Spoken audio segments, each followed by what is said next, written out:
Cuando uno estudia el movimiento traslacional, uno entonces concluye que la fuerza, en especial una fuerza neta, es la que cambia el estado de movimiento de traslación de un objeto. Así que si aplicamos una fuerza neta, F neta, vamos a tener una aceleración y la aceleración es cambio en el estado de movimiento traslacional. Y según la segunda ley de Newton, la aceleración la podemos calcular dividiendo la fuerza neta sobre la masa del objeto. Así que la pregunta que surge ahora que estamos estudiando el movimiento rotacional es la siguiente. ¿Qué cantidad física es capaz de cambiar el estado de movimiento rotacional? Si tenemos un objeto, por ejemplo, en reposo, ¿qué yo tengo que hacer para hacer que cambie ese estado de reposo a un estado donde esté moviéndose, ¿verdad? Con velocidad angular omega. Eh, Podemos ir mirando poco a poco este problema, ¿verdad? Esta situación para entender que solamente aplicar una fuerza no es suficiente. Vamos a considerar entonces una barra. Esa barra está anclada en este extremo y este punto azul le llamamos el centro de rotación. Eso quiere decir, ¿verdad? No es necesariamente es que la barra vaya a rotar todo el tiempo que se aplique una fuerza, sino que de rotar lo va a hacer alrededor de este centro. ¿Bien? Así que miramos la fuerza F y note que esta fuerza está alando la barra en este sentido. Así que podemos esperar entonces que la barra gire en contra de las manecillas de reloj, ¿verdad? Que el movimiento sea CMR, como lo hemos llamado en la clase. Así que definitivamente una fuerza es necesaria para cambiar el estado de movimiento rotacional. Pero en los ejemplos que siguen vamos a ver que hay más que eso de una fuerza. Tenemos que considerar dos cosas adicionales. Por ejemplo, en este segundo caso tenemos la barra, aquí está el centro de rotación, y la barra entonces experimenta una fuerza en este sentido como se muestra. Note que la barra está alando, la fuerza está alando la barra y en el sentido en que ala la barra no provoca un movimiento rotacional. Así que en este caso no se va a dar ese movimiento como se dio anteriormente. Bien, así que podemos eliminar, ¿verdad? El sentido de rotación porque aquí no va a ocurrir. Lo que podemos decir es que no cambia el estado de movimiento.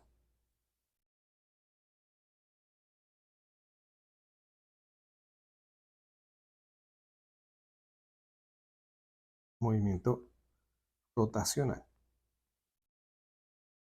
Si la barra está en reposo, esa fuerza es incapaz de acelerar angularmente la barra. Bien, así que note que a veces las fuerzas actúan sobre los objetos, pero no provocan un cambio en el estado de movimiento rotacional. Así que hay que considerar la orientación que tiene esa fuerza, como es este el caso. Si tiene esta orientación particular o si se pone empujando la barra, ¿verdad? En el sentido opuesto a lo que está aquí, tampoco se va a cambiar el estado de movimiento rotacional.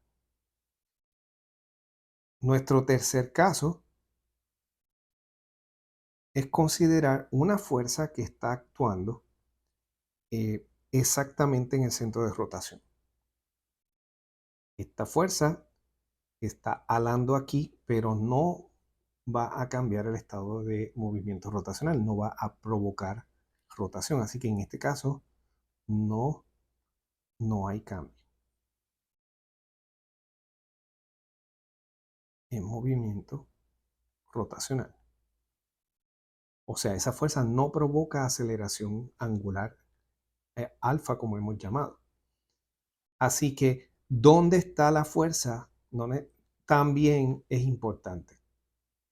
Si la fuerza está actuando sobre el centro de rotación, vemos que no hay cambio en el movimiento rotacional.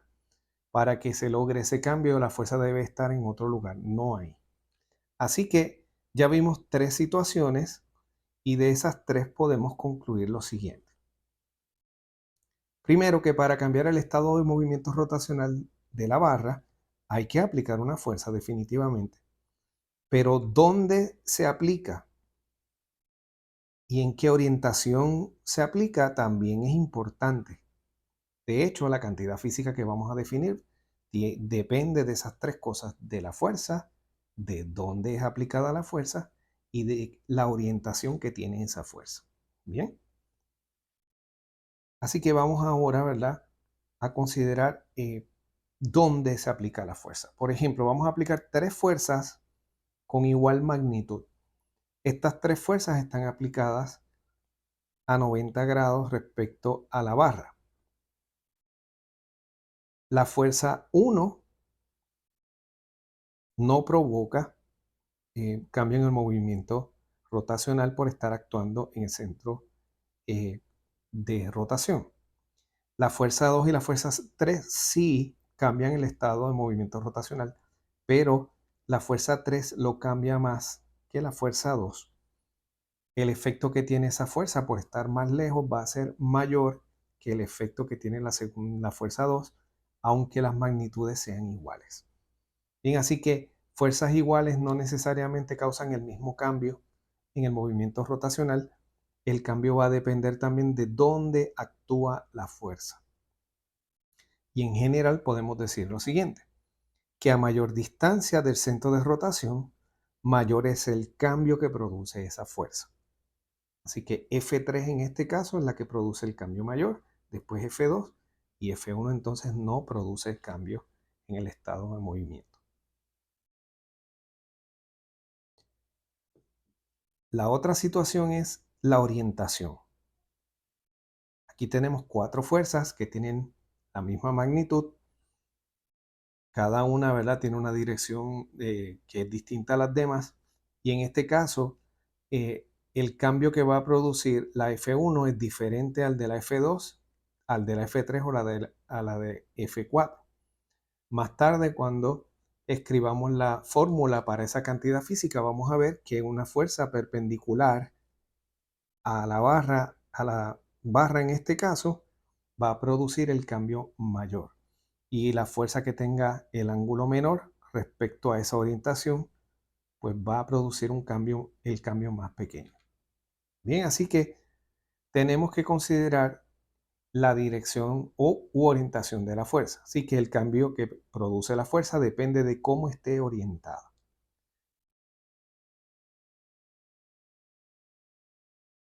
Así que la cantidad física capaz de cambiar el estado de movimiento de un objeto incluye una fuerza y también incluye dónde y en qué orientación se aplica. Y entonces a esa cantidad física le llamamos el torque. Y vamos a utilizar tau, el símbolo griego, de la letra griega tau, para indicar que es un torque.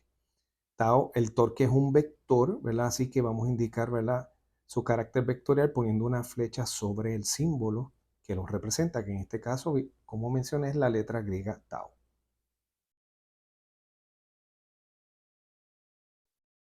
¿Cómo entonces vamos a calcular el torque? Pues note que si tenemos un objeto, como se muestra en esta figura, eh, aquí estaría el centro de rotación, así que este objeto puede girar en contra de las manecillas de reloj o a favor de las manecillas de reloj. La fuerza está aplicada en este punto que estoy marcando. La fuerza le llamamos F, ¿verdad? Esa fuerza. Y note que hay una separación en este caso entre el centro de rotación y el punto donde la fuerza es aplicada. Nosotros vamos a dibujar un vector que conecta esos dos lugares. Ese vector lo vamos a llamar R. Así que el vector R comienza en el centro de rotación y termina en el punto de aplicación de la fuerza.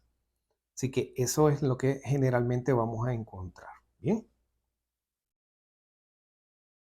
El torque producido por esta fuerza se calcula utilizando esta ecuación matemática, ¿verdad? El torque es el producto vectorial de el vector R y el vector F.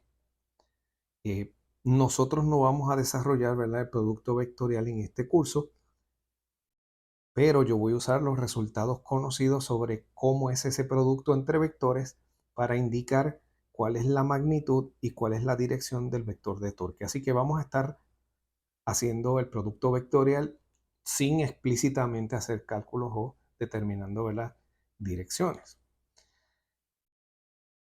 Así que primero,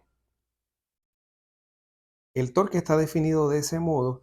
La magnitud del torque que produce la fuerza F respecto al centro de rotación va a estar dada por esta ecuación.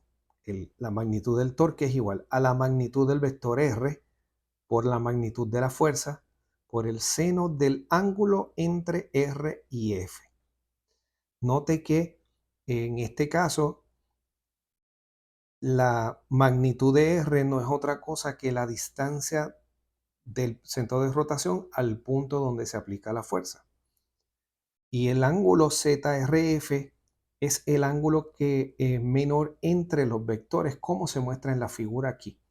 Note que para determinar ese ángulo ZRF, el vector R y el vector F tienen que partir o empezar en el mismo lugar.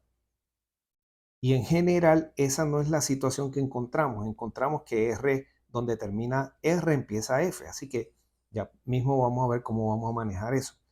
Pero para determinar este ángulo correctamente, tenemos que poner los vectores de este modo, ¿verdad? R y F.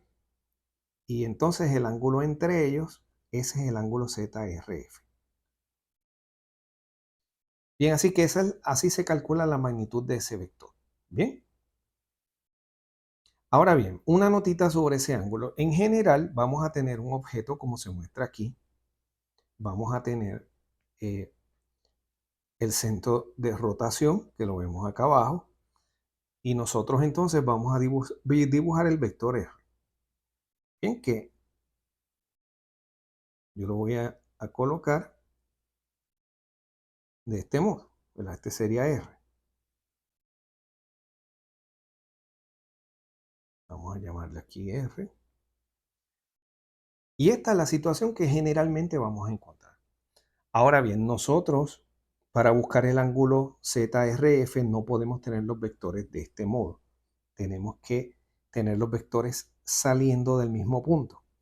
Y aquí tenemos dos opciones. O movemos el vector F aquí al centro de rotación, que es una forma válida de hacer esto. O la segunda, que es la que generalmente yo hago, es que hago una copia de ese vector, ¿verdad? Y lo coloco saliendo del punto donde la fuerza es aplicada. Bien, y aquí hice una copia del vector R que está aquí. Lo copié y lo puse acá. Note que esto va a seguir en la misma línea. Y entonces, si usted quiere a esa copia, le puede cambiar el color o hacer algo con ella, ¿verdad? Podemos ponerla de este modo. Y entonces ese R nuevo, que no es nuevo realmente, es un R que es desplazado al punto donde está la fuerza aplicada, es el que nos va a servir, ¿verdad? Esto sería el R nuevamente, nos va a servir para determinar el ángulo que sería este. Bien, así que esta es la manera en que vamos a estar determinando el ángulo. Y podemos tener, ¿verdad?, un ejemplo. Vamos a suponer que nos dan este ángulo de 30 grados. La fuerza está aplicada, ¿verdad?, como se ilustra en esta figura, saliendo de este punto. Y queremos determinar entonces el ángulo ZRF. Pues usted lo primero que va a hacer es dibujar R. Y R es un vector, ¿verdad?, que va desde el centro de rotación aquí hasta donde la fuerza está aplicada. ¿Bien? Si agrandamos un poco aquí, ¿verdad?, para poderlo ver mejor, pues sería algo así. Este sería entonces el vector R.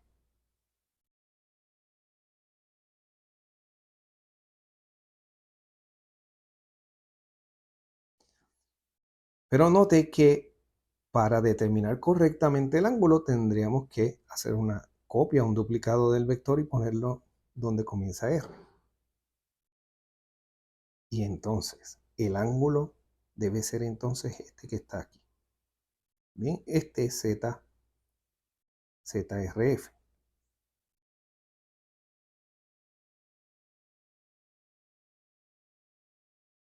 En este caso, note que si yo sumo ZRF a 30 me debe dar 180, así que sería 180 grados. Usted le resta los 30 que están mostrados y ZRF entonces 150 grados. Y ese es el ángulo que utilizaríamos en la ecuación. Si fuésemos a calcular el torque, la magnitud sería lo que sea la magnitud de R por lo que sea la magnitud de F, ¿verdad? En este caso no tenemos esos números, pero aquí el seno del ángulo de 150 grados. Bien, así es que esto es un pequeño ejemplo para que veamos cómo se calcula ese ángulo. Finalmente, la dirección. Aquí vamos a determinar, ¿verdad? Vamos a determinar la dirección del torque.